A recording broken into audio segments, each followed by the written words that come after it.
Welcome to the August Good Advisors Finish First Desk Side Chat. This month, we are featuring Brad Connors. For those of you who are new to our cause, Good Advisors Finish First, this is a network of advisors dedicated to pursuing better client outcomes as a community. We operate a private digital platform and run a number of digital or virtual events. We actually have our first national in-person event coming up this Friday. We're very excited about that. Just look today, 42 confirmed RSVPs for that event coming up on Friday. So that'll be exciting.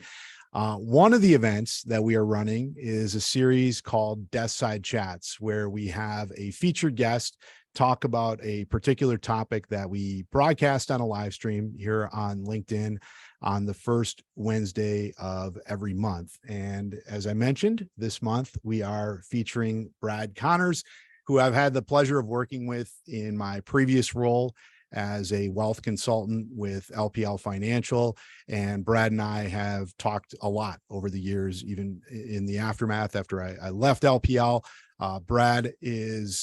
Brad, our core values: humility, abundance, reciprocity, pass the torch. Reciprocity, I think of you in a lot of the discussions that we've had, and just your mentality in terms of helping support the industry, support other advisors, a way for everyone to grow, a way to lift all boats. So the topic this month is the why and how to simplify your wealth management process. And we're going to get into this topic in a number of different ways. But before we do so, Brad, if you could introduce yourself and talk a little bit about iWealth, let's start there and then we'll jump into the topic. Yeah, John, thank you so much. It's a pleasure to be here, and we've been friends before you even started this deal, and big supporter of what you're doing with Good Advisors Finish First, and it's cool to see it continue to grow. And I think the reciprocity is here for sure. If I want to put something out on Circle and get an answer back from other advisors on what they're doing, it's been pretty neat to have that community. So kudos to you. It's not easy to start something and use different technology and stuff like that. So that's really cool. I've been an advisor for 29 years now. And so I used to be the new guy in town, and now I'm the old guy with gray hair in town. But I love this business. And I think when you first get started in this business, it's competition, and it's, that's my client and I need another client, and it's you against them. And yeah. I think as you grow in this, and maybe it's scale, maybe I'm comfortable, whatever that is. I think as you grow as an advisor and you get a successful firm underneath you, you start to learn that you can tell people, a lot of advisors, everything that you're doing, and it takes a unique individual to do it. And so I think the best advisors take little pieces from conversations like today, and they make it their own. And they change it just a little bit, or they add it to their processes, and they continue to grow. And I know some of the people that are here already today and know that they're already doing that. But I think as you grow as an advisor, that the opportunity to help that community and to be able to shed some light on some wins that you're having as an advisor to help them, I think is really cool. We go to Minnesota State Mankato every year, and we talk to their financial planning club and try to teach them what the dangers, opportunities, and strengths are as an advisor, and what I feel the skill set is needed to be an advisor to win these days. And so those kind of things kind of give me pride. But as iWealth is concerned, we're a hybrid advisor, so we're licensed with LPL Financial on the the annuity side and things like that, and then we have our own RIA that we have outside of LPL Financial, and then we're part of an OSJ. So Investment Centers of America is where I cut my teeth in this business for over 20 years, and we kind of kept that group together when we went to LPL. So I'm an owner of that too. So yeah, a lot of things going on in the financial. I like to say that I'm an entrepreneur with the finance focus, based upon the different things that we're doing in our practice. But there's 10 people on my team, close to 300 million under management. And I pinch myself when I say that, because I'm a very, very blessed guy.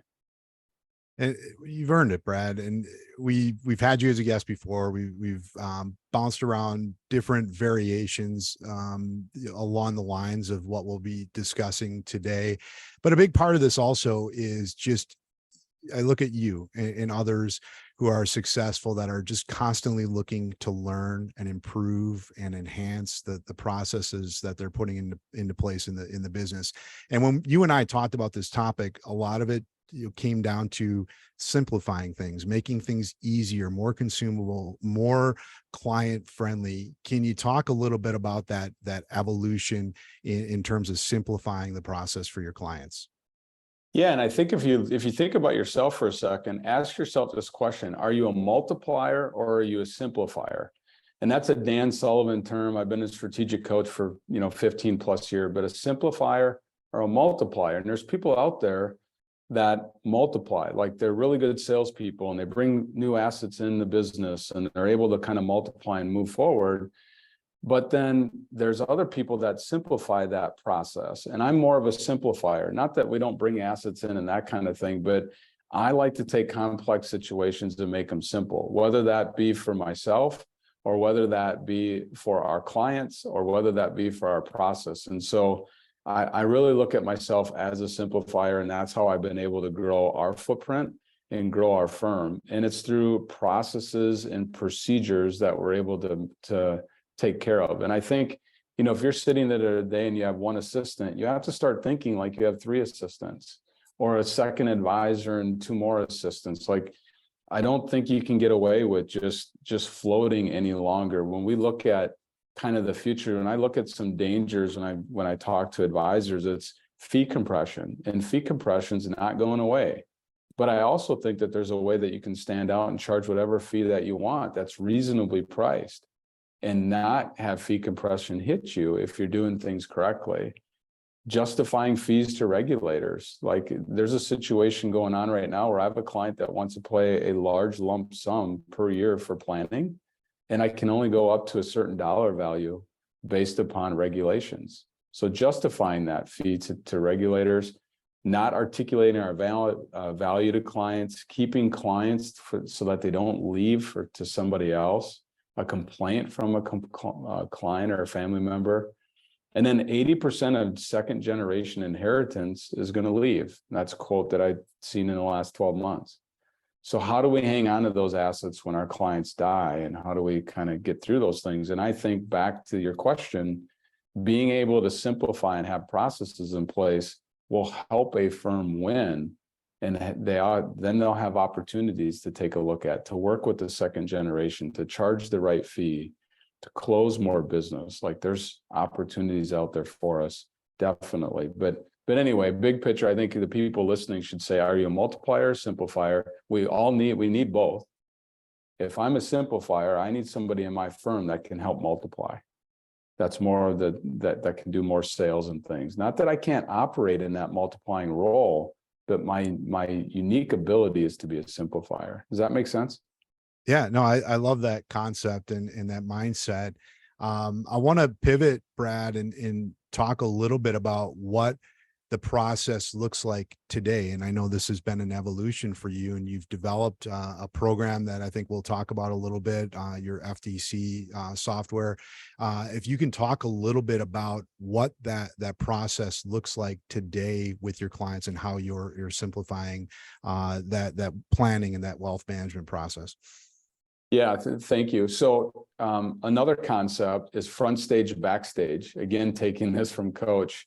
But I think about all of our systems and processes, front stage and backstage. And what I mean by that is when you think about going to a play and you're sitting in the audience and they open up that curtain, those actors and actresses are front stage and they need to be on, and it needs to be like right on. But behind the scenes, backstage, there's all this prep and work that has to happen. Like, the curtains have to open at the right time, those type of things. And so we talk about that at iWealth in our practice. Like, what's our process and procedures backstage? Like, how are we going to call the client 2 days beforehand or send them an email? How are we going to follow up from the meeting? That client doesn't see it, but that nothing slips through the cracks. Like, there needs to be systems and processes backstage so that I can look good on the front stage in front of the client. And so, whether that's using Trello, for instance. So we went to Trello several years ago, and we have our, what we would call paraplanner, prepare for meetings. I met with her today for an hour, and we looked at every meeting for next week and every meeting for 2 weeks out. And there's a card for those meetings, and all the things that need to happen are getting worked on, and they need to be done by Friday at noon for next week. And that's just part of our simplification for me, but I know it's going to get taken care of. That's a backstage process.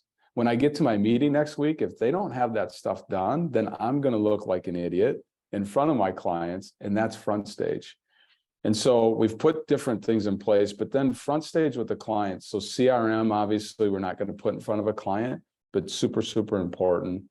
Riskalyze we use, Holistiplan, eMoney, Allbridge, FDC Plan on Purpose, which is our proprietary tool, which we can talk a little bit more about too. But those are all front stage things that we use for our clients.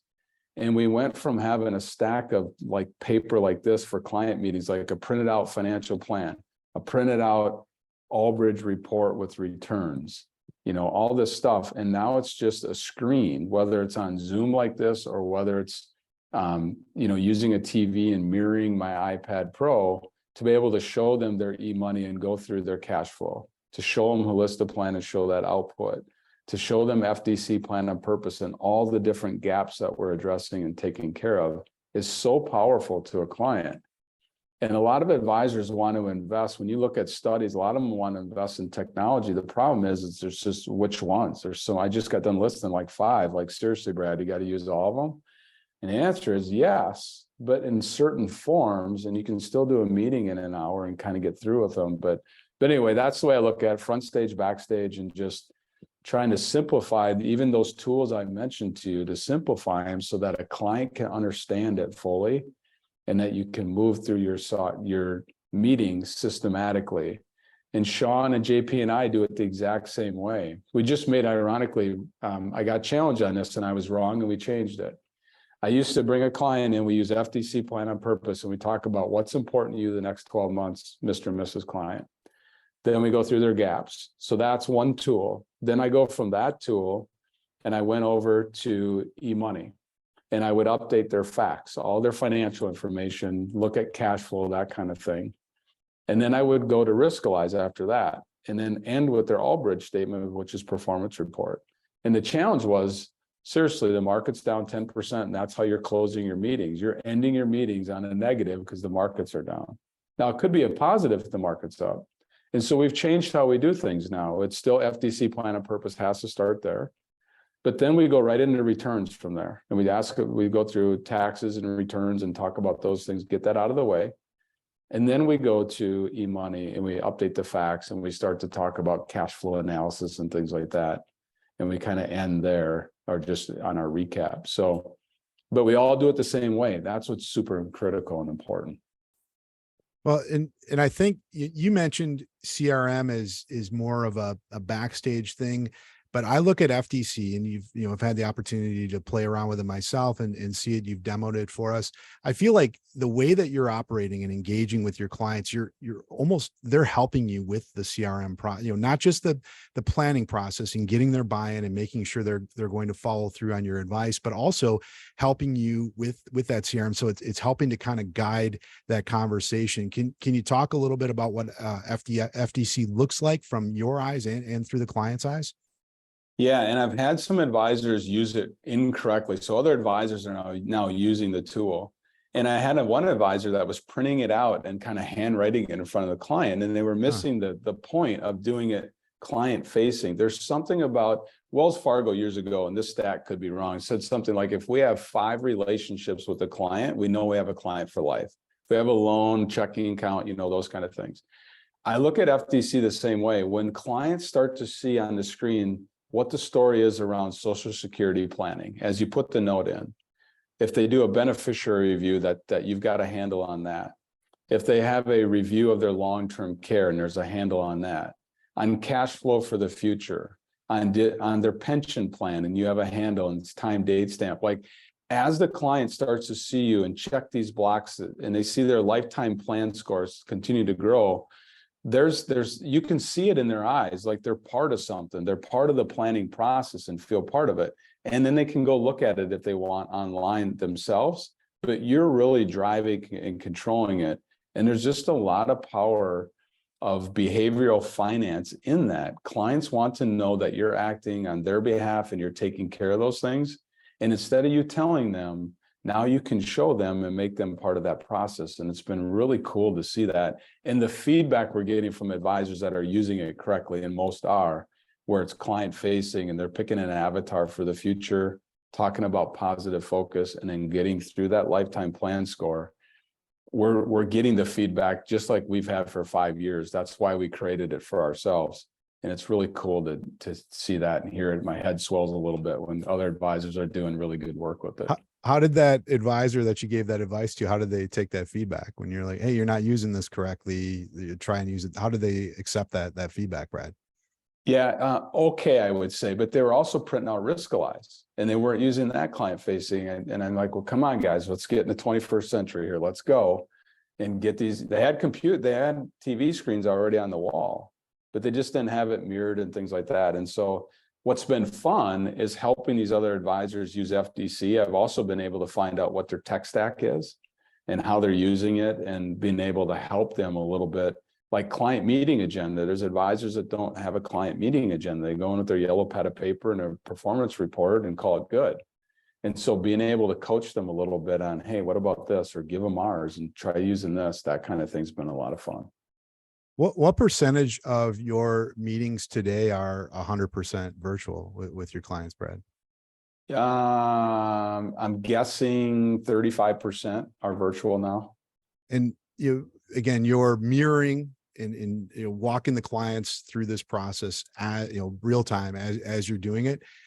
How much difference from a client perspective is there between, other than the physical presence, between an in-person meeting and a virtual meeting? Yeah, the meetings go faster. You've already probably heard that from other advisors. So, we mark out an hour and a half, try to be done in an hour. So I have a half hour of prep time. That's kind of our set schedule for everybody. That hour is probably 50 minutes, maybe 45 minutes if it's on Zoom, because you kind of get to things faster. But I still have clients that'll pick their avatar. Like they'll look at their screen, and an avatar is just, there's 9 different pictures, and it's, a sailboat, it's going to a baseball game, it's a Harley Davidson, it's fishing or hunting. They just, what looks fun to you in the future? And the client picks an avatar that matches it. And they'll stare at their screen and they'll be like, oh, I want the family, or I want the tickets one, or whatever. So they're engaged, they're looking at it, and they're watching their score go up as you use it. And then, to e-money, they're watching the cash flow. They're able to see those type of things. So yeah, it's really effective, whether it's in person or whether it's on Zoom, as long as you're consistent and use all the tools accordingly. So you mentioned those different tools and technology, and getting to Allbridge and going through performance reporting. So on average, what percentage of your client meetings are spent going through performance and going through the actual results on their accounts? Out of that hour, maybe 5 minutes, maybe, and sometimes never.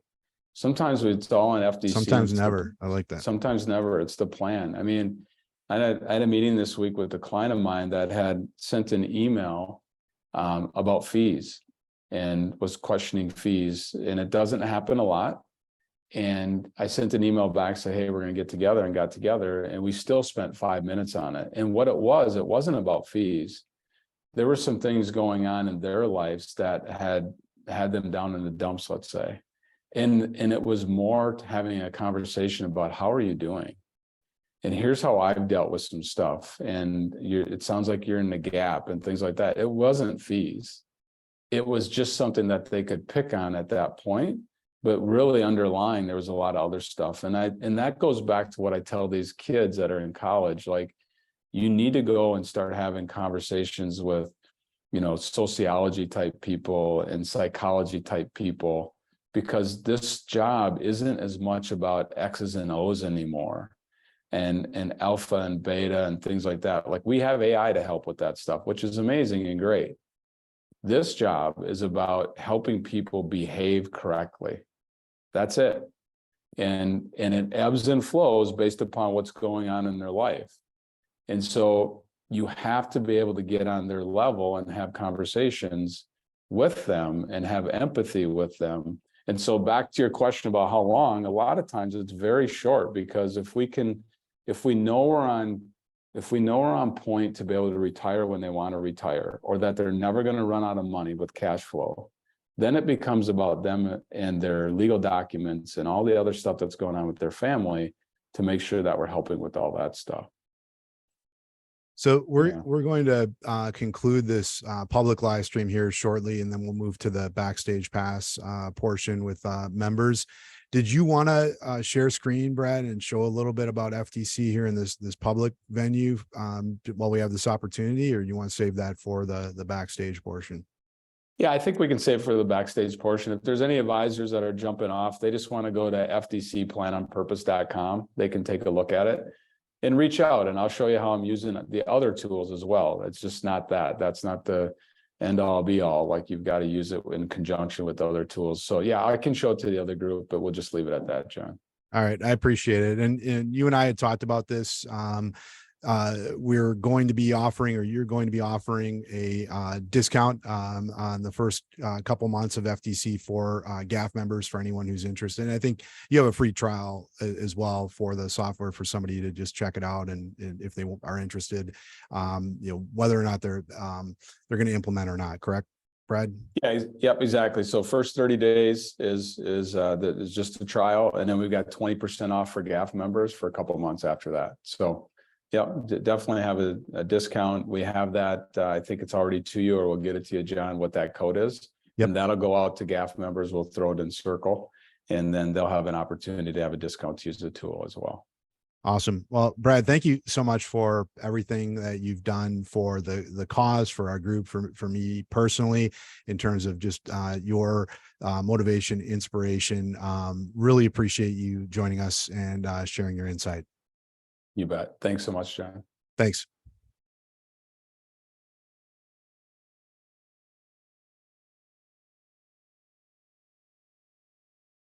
All right. Live stream is concluded. So. And now all the pictures can become real. Yeah. So please. All right. So live stream's over. Please share screens and jump in, and I'll try to shut up and let everybody ask questions, or we'll make this the open roundtable that we typically have. Again, Anna, Mitch, before, if we want to have people share screens for that portion, we can. Like I said, the original reason that we set it up the way that we did was, again, not everybody can be on there. So anyway, feedback on all this would be appreciated.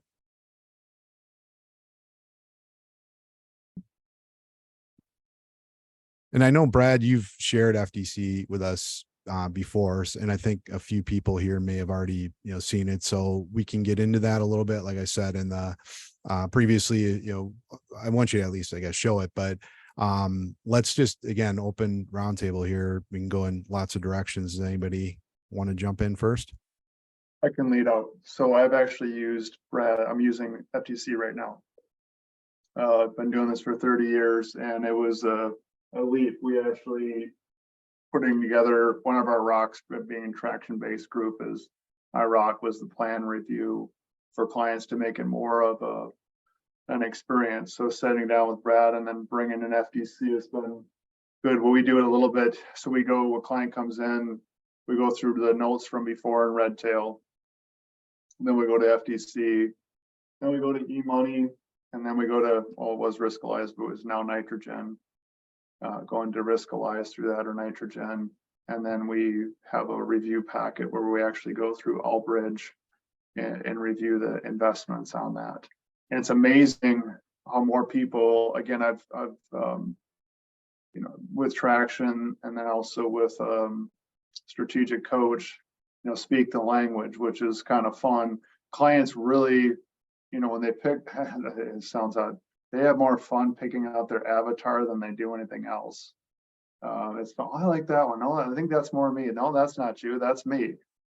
the question that I asked them, which goes back to a strategic coach, is, what personally and professionally do you want to try to accomplish over the next 12 months or in the next year for you to feel happy with the progress in your plan, and what are you looking most forward to? The information on that is great. I've asked that too in the initial part of our planning experience, but not ongoing. So what Brad has put together, the recipe in there has been good. Now we've only been doing it now for I'd say 3 months now.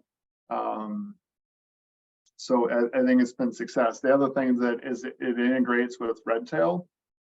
So that's been nice too. So we've got it linked into Redtail. So all the notes, everything flows inside there, but also the progress report. People do like to see that. There's things that are still open inside there. Right now we're working on the family summit, which is we're rebranding that a little bit. We work with Carson for the family meeting, which Brad alluded to, is how do we capture those other assets when mom, dad, grandma, whoever it is passes on. So having that family summit meeting, that question inside there as far as legacy planning and gifting, but having that family summit meeting where we try to do that annually with the clients has been successful, but we're really, really trying to tailor that into our review part. So, yeah. Thanks for sharing that. And I want to be careful. We don't want to just make this an FTC commercial. So Right. the point of this is a process, have something in place, but I do, obviously this is something I got excited about when you originally showed it to me. I mean, before you were even, licensing this out, Brad, when you were just doing it, in your practice. So again, I want to have you see, I want to talk about it, but I also want to hear from others too, on other things that people are doing. Yeah. Go ahead. I was gonna say, John, let me just share, let me spend 2 minutes on this. And what's Luba asked in the comments, Brad, what's the website? Is it FTC.com? FTCplanonpurpose.com. Okay.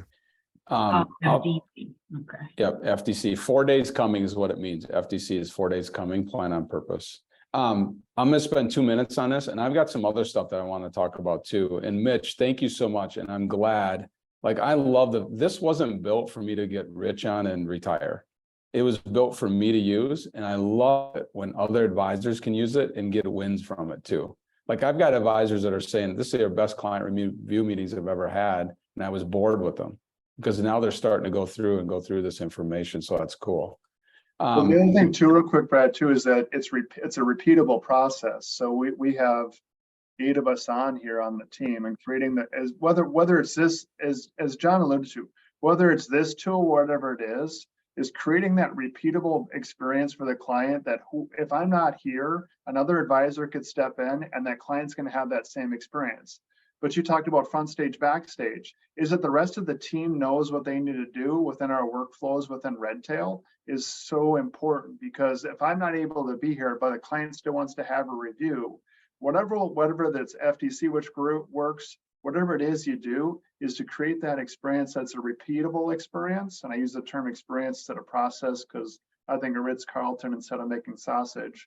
I think that's important that that you have that in place. So yeah, we've talked about eMyth so much in the group over the last couple of years, and just that concept of having that that always just stuck out to me in that book is, what's the best restaurant in the world? It's not Ruth Chris, it's not it's McDonald's. I guess even some of those other chains, it's having that repeatable process. So yeah. So this is the avatar he referred to. So clients get to pick what avatar that they want, what looks fun to them in the future, and you can upload stuff, but whatever looks fun to them is what they pick. But imagine Luke and Jen are my clients, but now they're meeting with JP because I was sick today. When they sit down with him, they're going to hey, Luke, it looks like you want to be outside. Have you been able to do that? And Jen, have you been out in your sports car? This is what he alluded to, Mitch alluded to. So 12 months from now, what has to take place both personally and professionally for you to be happy? So this is updated in front of the client. Market could be down 1,000 points today. Doesn't matter. What's important to them? They're going to book a trip to Florida. Their granddaughter's getting married. What are those things? And then down here, then you get to find your gaps. And when you do this is where that lifetime plan score lives. So you just write out what are the short-term goals that they have. what are intermediate, and what are long, and we do that throughout the meeting. And then here's that lifetime plan score. So as you mark these things completed, you can see it's at 60%. If we mark this completed, we go to 65. So they start to see in front of them this lifetime plan score. But when you take a look at investment risk, you can open it up and you just write the story behind it. Risk-wise score of 56, they'll do a few more. 2023, because it was a down year, and we got time date stamped. So you can grab this and we can click today, and now today it's time date stamped. And so you have these 5 different things in here. You have investments, you have taxes, family. This is where the family plans, this is what Mitch was talking about there. You also have college expenses, pension, those type of things. But we just created it where you can add your own. So let's say that you had Anna Bailey's investment management system, or whatever she calls her unique process. She can have her own and put up to 5 drop-down buckets underneath it. She can call it whatever she wants and customize it, and it adds to this lifetime plan score. So then you can print it, it becomes a PDF, you can send it to CRM, and if you send it to CRM, this is what it looks like. So this is Redtail, and it just drops in the goals, the intermediates, so it time date stamps everything that's going on. Again, go back to the conversation with, now JP sits in my meeting today and I'm not here. He's going to have a really good meeting because all this stuff is here, and he doesn't have to go read a bunch of CRM notes. It's all right in front of him. So anyway, that's it. I'll stop my share here, but that's FDC Plan on Purpose, again, built by myself, but other advisors are using it. And if you want, there's a 20% discount that we'll give all GAF members. And then, we'll get that, John will get it out on Circle somehow from that standpoint. But any questions on that, or other questions? Let's go ahead and open it up. And then I have some comments here too, if we get time. And again, like I said, Tell me- if we have anyone has other things to talk about, go ahead, Anna. Sorry. Tell me what FDC stands for. I can't get fish don't clap out of my head because that was your book. Yeah. And I thought that's what it stood for, but what is it? Originally, that is exactly what it stood for, but it's 4 days coming, plan on purpose. 4 days coming, okay. Yeah. People don't know what fish don't clap stands for unless they read the book. And I wanted so all advisors could use it. So yeah. Right. How does this compare to like other planning tools like Asset Map or Orion or eMoney? Yeah, it fits right in with it. I'm a big user of technology, so I've been on eMoney for 12 years. I've been on Riskalyze probably 5, Redtail almost 15 to 20, Allbridge for performance reporting. The problem is there wasn't anything built that allows you to articulate your value and bring the client along with the ride to be able to write it in there. This stuff normally lived in CRM and you wouldn't show them Redtail or Salesforce. And when a client asks you about, oh, what's my will say again? And for you to be able to open it up and to be able to have your analysis of their will after you read it, or who are my beneficiaries, and be able to open it up and have it, that just wasn't there in eMoney. It's not there in Riskalyze. And so it goes along with those other tools that were already there. Okay. Does this cooperate with Wealthbox? It's a CRM. I don't have Redtail. It's on our list. The next is Salesforce. We just had a meeting, so Salesforce will be next. Wealthbox is on there to get that done too. Yeah. But right now you can make it a PDF and just save the PDF so that you have the data. Okay. Yeah. And what's the regular per month price on that? It's $100 a month for 2 users, and then $39 a month for each additional user, and there's 0 contracts. Yep. So if there's more questions in FDC, we can take it offline too. I wanted to make sure that I went through a couple other things, John. So we talked about process and procedures. Another note I made for myself coming into today is hire a coach. One of the best things that I've done, and I've had several coaches throughout the year. Strategic coach has been the most consistent. I'm going on year 16, and Dan Sullivan's my coach at this point. I've hired Mike Roby to help me with some marketing stuff. Have you ever heard of Mike Roby? I've been to Genius Network. I was in a Bullseye group. I was in CEG, John Bowen's group. I met him at Genius Network. He might be somebody you're familiar with. But I think having a coach, having someone to be accountable as you get success in this business is really, really important. So if you don't have a coach, I would consider that you get one somehow, some way. And if you want to just talk to me offline about it, feel free to hit me up and let's have a conversation about what might be appropriate. The other thing that I talked about is find a group that I wrote down here. Good Advisors Finish First is a great group to be involved. You're already part of that. There's other advisors that need to be here. There's friends of yours that are in this business that have the core values that can be helpful. You've seen some posts from me recently. We just hit the sell button on some clients yesterday to LPL Financial that were non-responsive clients and things like that. And I asked some questions out there and got some feedback like, this is a great group. In addition, though, I have a Lakeside study group that we put together 10 years ago. And it's a Raymond James, it's an RIA, it's a Ameriprise where we get together twice a year in person.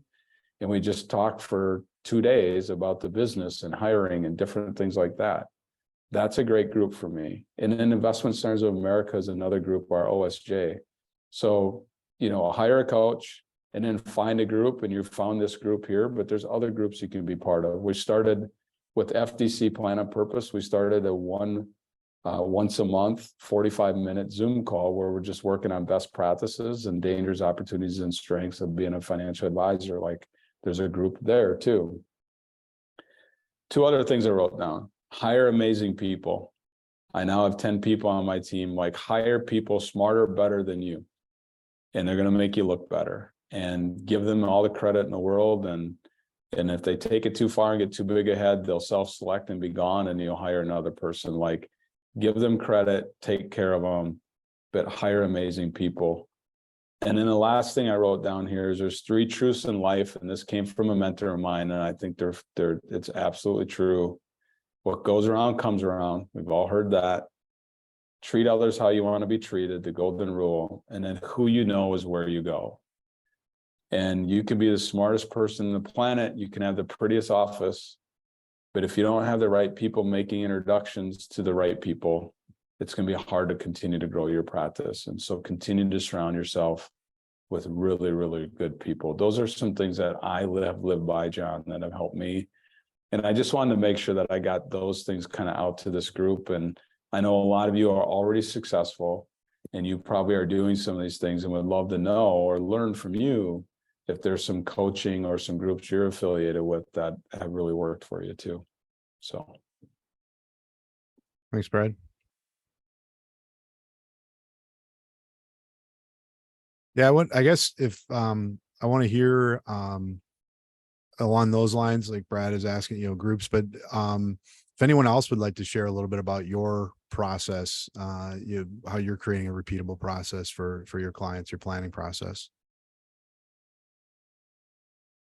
Derek, I was going to call on you if you want to share a little bit. What do you want to say? I'm intrigued by the website, Brad. That looks awesome. I might have to demo it. Talk about what you're doing though too, because again, I want to be careful not to, this isn't about the rest. We want everybody to share different things. So. Honestly, 25 years basically of experience. John and I go way back to our annuity days at Jackson National. Spent a lot of time at the big corporate retail, Charles Schwab. What I learned is clients like simplicity. They really do. And our clients, and I take a step back, is, stuff I'm working on taking over my dad's practice, who's been running the practice now for 45 years, whatever it is. And he started simplicity back then. I've just modernized it. And instead of in actually coming out with visuals, clients love visuals. How do you put it onto a one-pager? My dad created a thing, what he called 6 buckets of diversification, but he never put it on paper. He just verbally talked about it. We have a cash reserve account. What's a cash reserve account? And I came in and I'm a visual person. I need it visual. Hired a graphic designer to create a visual so it's one page. And now the client sees it. And it's our way when we talk to clients from a planning standpoint is whether you have $1,000 because we're doing some next generation stuff, or you have, some of our higher net worth clients that are, because of businesses and stuff of that nature, are in a major estate tax problem. We still simplify it into the 6 buckets. We take it back up to the 30,000 foot level. And that's what I learned. Even when I was at, big retail, it's clients don't want to go into the weeds. Yeah. And they like it high level, knowing that at any time, if you need to, you can dive into the weeds. But most of the conversations are high level. It's the planning conversations. It's, exactly almost the digital version of what you're trying to do with your software, but that's all of our conversations. Yeah. Just this week, guys, I had a client come in. They bought a $3 million relationship. They bought a home, sold their home. They had 400 grand. And they had more than enough money. But I sat down and whiteboarded out from them in front of them and said, okay, so Holly, you said that you need to update the house and there's going to be a new furnace. Like we went through the math. And so they had a home bucket with 75 grand. And then we said, well, you want to travel. What's that? Well, that's 50 grand. And you need something for medical. What's that? That's 15. Like we went through it and we chewed up $185,000 of that 400 grand. And then we're going to SEI and they have goal accounts and we're setting up and we're going to name them exactly what they are. Like the simplification of that, of just them seeing on the whiteboard, their money bucketed out for them for their needs over the next 10 years is really cool. And so that's back to the simplification that I think that we can deliver as advisors to help our clients, whatever that looks like to them. To your point, Brad, one of the things that I saw on your website, simplification is stating the purpose. We create a 1-page statement of financial purpose to define what's the purpose of their money. Because money to us is only a tool to get you to achieve the goals that you want to achieve in life for you, your family, and how to use your money and resources to maximize that quality of life. And we try to summarize that into 1 page for them. Yep. And that's for our review process. That's the first section of our whole review, whether it's an investment review, whether it's a planning update. First page is let's review your statement of financial purpose. Here it is. And it's their why. It's not your why. It's not yours. It's their why. It's their why. And all the plan points back to their why. That's Correct. Behavioral finance. That's 100% on topic. That's right where it should be. Yep. Derek, did you write all these articles on your website? On my website? Yeah. Yes and no. Some of them are ghostwritten. I am a member of Return on Life Advisors with Steve Sandusky, and just went blank on his name. I just went blank on the other individuals' names. And so they do some ghostwritten content. Mitch Anthony, was it Mitch Anthony? Yeah, Mitch Anthony. And Steve, they have a Return on Life advisor work thing, and they have some software stuff. I don't use their software, but I do go, again, looking at things differently.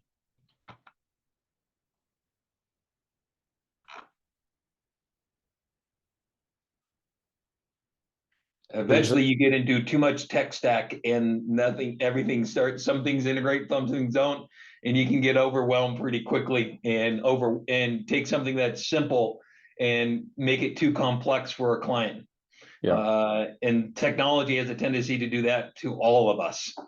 Yeah. Well, that's like, I can't tell you how many advisors that I've worked with that I'll see they have Riskalyze and they're not even using it. And it's like, again, it can be very powerful and valuable, if you're using it or whatever technology that you're using. But a lot of that comes down to e-money as well, where, I mean, you can make any story you want to the client. You can sell whatever you want. You can, stress test things in order to, position things a certain way, with more and more AI. I mean, that stuff's so much automation behind it. I love, Brad, how you said it's their why. Like it all comes back to that. You got to make sure that technology is aiding you, not you know, you're not doing it just to, you know, so many people are doing it just to do it. I think Derek is kind of what. Yeah. I think the other side of it is the process for your team. So simplify for your clients, but how can you simplify for your practice? And if there's ever an exit, or you're bringing somebody else on, or you're buying, so we just purchased a firm in Mankato. And I mean, you look at their red tail and it's everywhere. It's not put together. It doesn't even have Albridge length, like addresses, deceased people, like things like, I think having a process on how you do things in your office allows you to scale your operations as well, or sell your operations, or merge your operations, because you're doing things correctly. And it's all the way from when you get done with the meeting of doing copy talk and having a client meeting agenda and rating your client and things like that, to how do we process distributions and how do we handle walk-ins that come in? Like all that stuff needs to be settled out in my mind so that your team can function better too.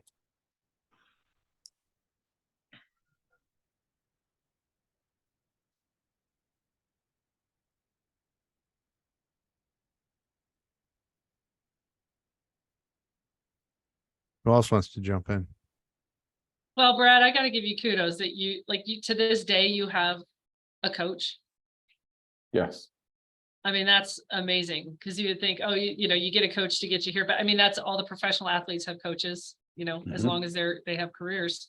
And so I really admire that about you. You know, you're just constantly learning. So that's been one of the things I've wondered if I should do, or that versus say, you know, a lead generation tool, which would be better. I need to build myself as an advisor. I need to build a business.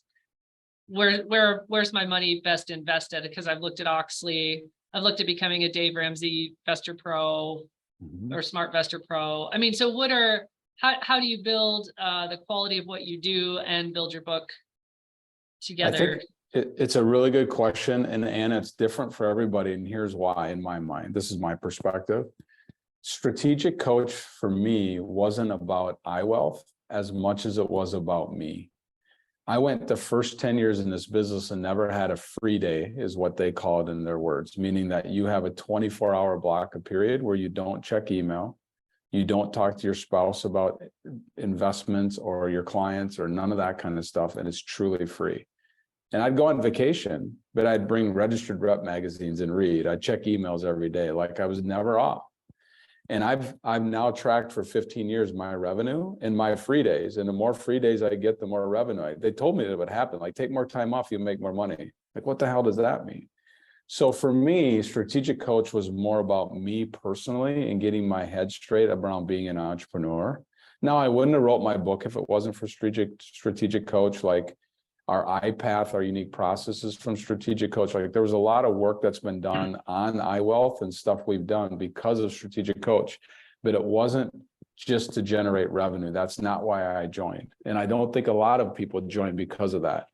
Now, the why behind strategic coach is to keep up with that, but it's the people in the room. When you surround yourself like today with good advisors that are sitting here that you can get feedback from and things like that, it's so valuable. And sometimes when I go to strategic coach quarterly, it's not the tools we're working on, it's the people I'm sitting next to and the little tidbits and feedback that you're getting.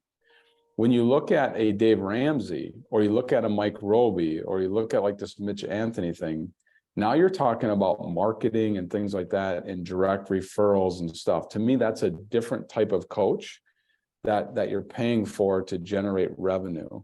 So for me, I had to take a step back and breathe and get my own shit together, so to speak, which is why I joined Strategic Coach. But I continue to stay because of the community, and I'd rather be around people that think their future is bigger than their past than vice versa. And I want to be surrounded by people that want to grow and be better. And that's kind of what GAF is about too. So that's my long-winded approach, but I think that's why I do some of both. I joined CEG for 2 years. I put together our private client, our virtual family office, because of CEG. I think I got what I needed and I was done. But I still have the one constant has been strategic coach for me. Does that help? Mm-hmm. Definitely. Yeah.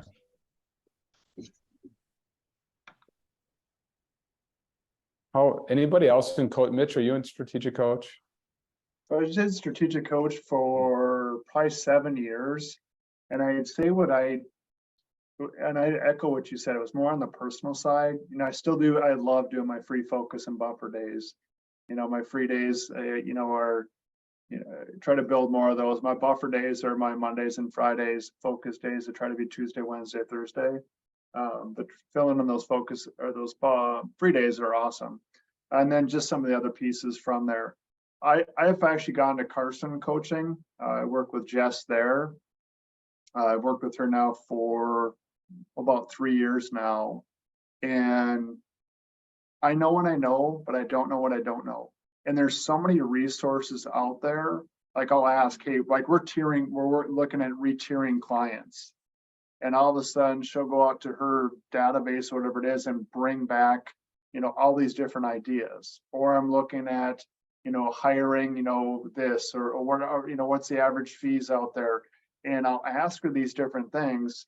But more importantly, I'll say, here's my rock and here's the rocks for the rest of the team.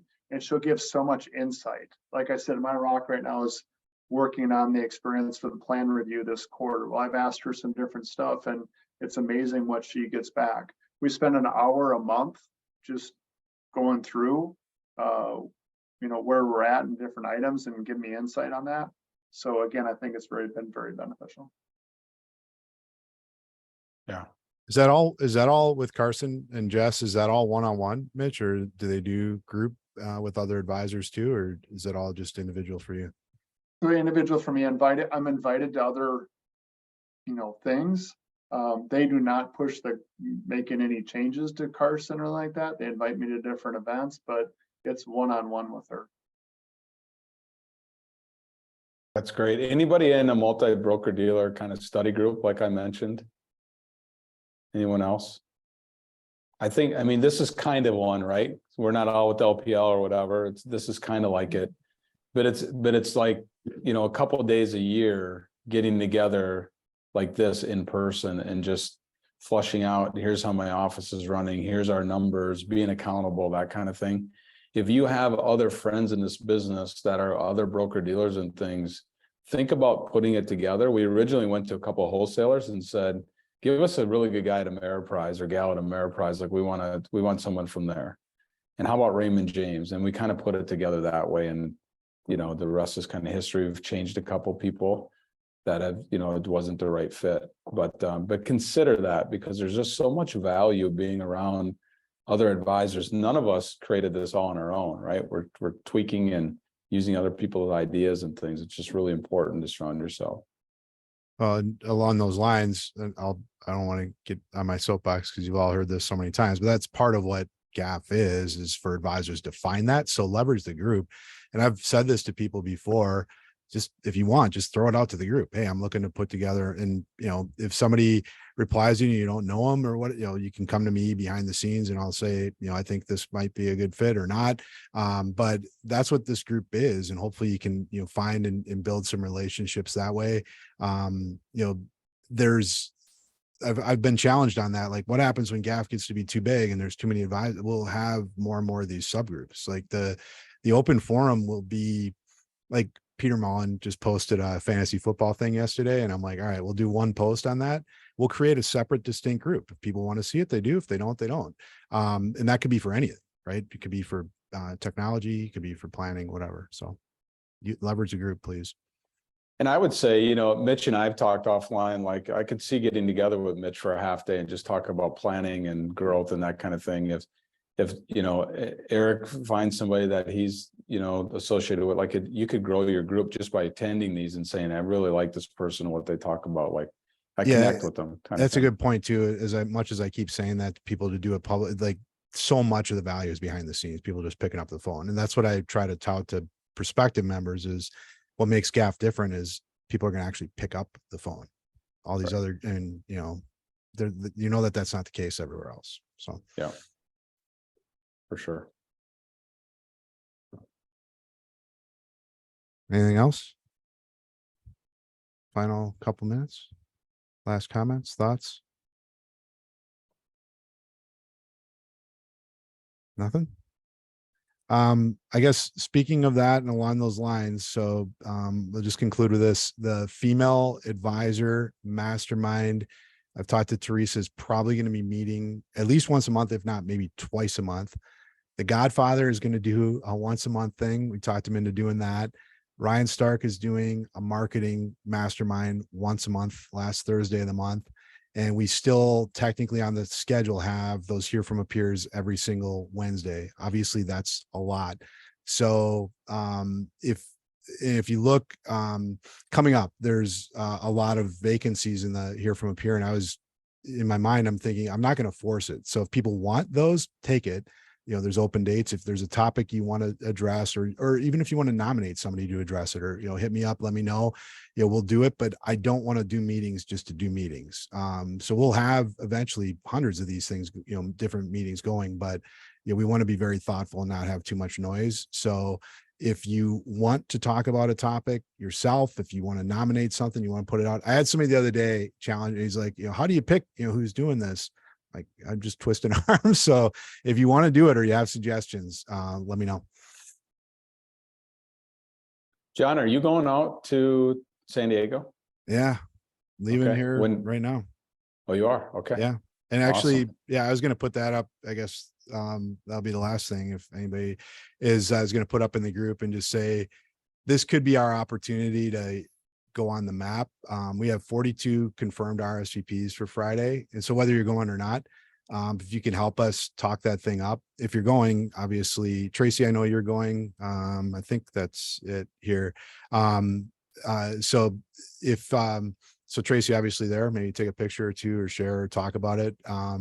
But anyone else, if you can kind of help us spread the word, it's an easy way to hopefully help us find, you know, some more of the right people for the group. We have a couple of big hitters that RSVP'd. I doubt they're going to show, but they could.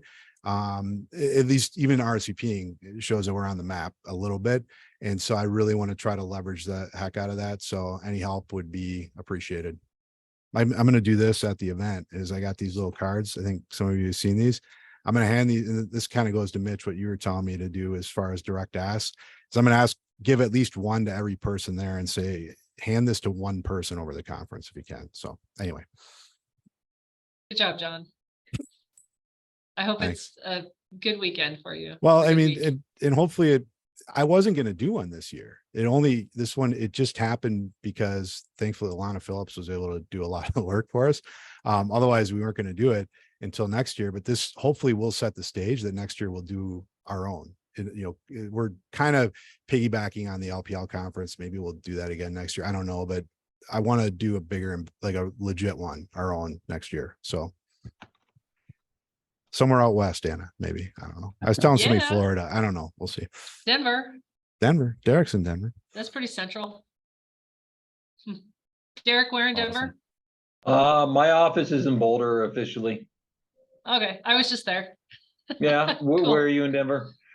Well, I'm in north central Wyoming, but I came down to do a triathlon in Boulder 2 weekends Ah. ago. Wow. Nice. Yeah, and we have family in Longmont, so we visit a lot. Yep. Good to know. All right. Well, thank you all for joining. Really appreciate it, Brad. Thank you so much for your insight. bet. Thanks, Brad. Guys, thank I'll, you. Thank you. Take care, everyone. Take care. Thanks. See ya.